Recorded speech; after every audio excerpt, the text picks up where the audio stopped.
Good morning. My name is Deacon Stephen Foster. I was ordained a deacon on the 2nd of September 2017 at St. Patrick's Cathedral by Archbishop Jason Gordon.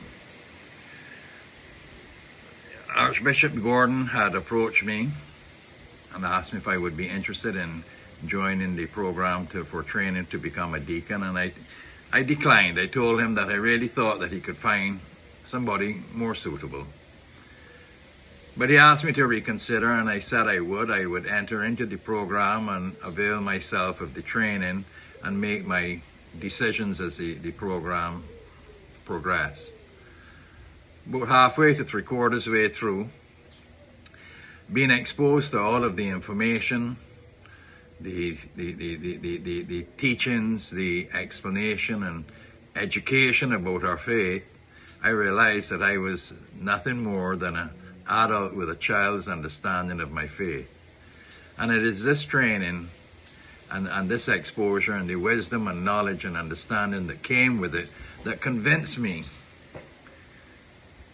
that the message of salvation shown to us through Jesus Christ in the Catholic Church is the solution to life's problems. So I told Archbishop Jason that I would go through and I would become a deacon, because I figured it would be better to be part of the solution than continue to be part of the problem. I am married. My wife is named Anna Rebecca.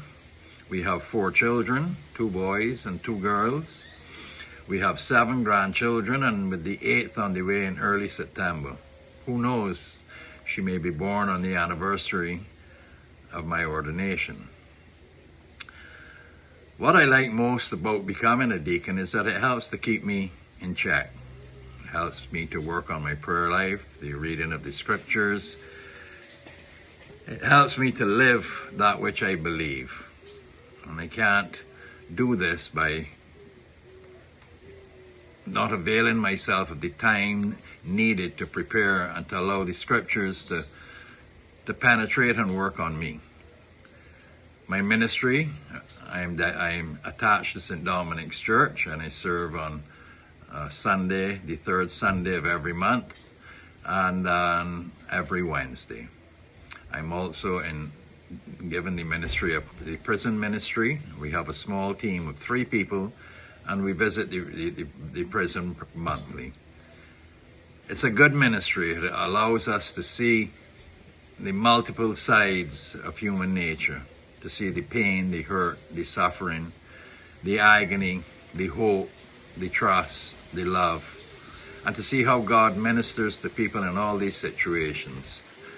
It is indeed a wonderful ministry. And our small team of 3, plus myself, often, pretty much every time we go, we come out richer than how we went in, as they minister to us and God ministers to them through us.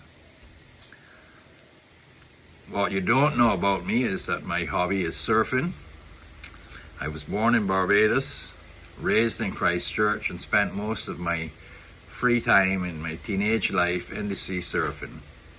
And that is where I first encountered the presence of God in a very powerful way, out in the sea behind the drill hall on a lovely early morning, surfing 3-4 foot waves, lovely turquoise color water, stingrays in the waves surfing with me. And it is there that I really felt the love of God and His presence in a very powerful way. I hope to return to that in my retirement. I already have my board. It's just to get rid of the work. One of the challenges that we have, as I find, as being a deacon, is learning how to balance work, family, and ministry. It's a hard balance. It can be done, but it does take a lot. So we as deacons and all the clergy require your constant prayers and support. The ministry that we have has also allowed us to see the parish and the diocese, to see it as a whole. And I was asked that what did I think was the biggest challenge for the Catholic Church in Barbados. And I think that challenge is for us to learn how to die to ourselves more and more every day so that we can become we and not me. A people who love and serve one another, and in doing so we serve God and not in just serving ourselves. The person that I admire most in my life is my father. He was a living example of this. He loved people, and his life work was serving them and helping them to become better. He was a living example of how to will the good of the other. He is gone now, but his life is a legacy. I truly think that the decision that I made to become a deacon was the right decision, and with your prayers and support, I will try to serve you and God to the best of my ability. See you next Sunday.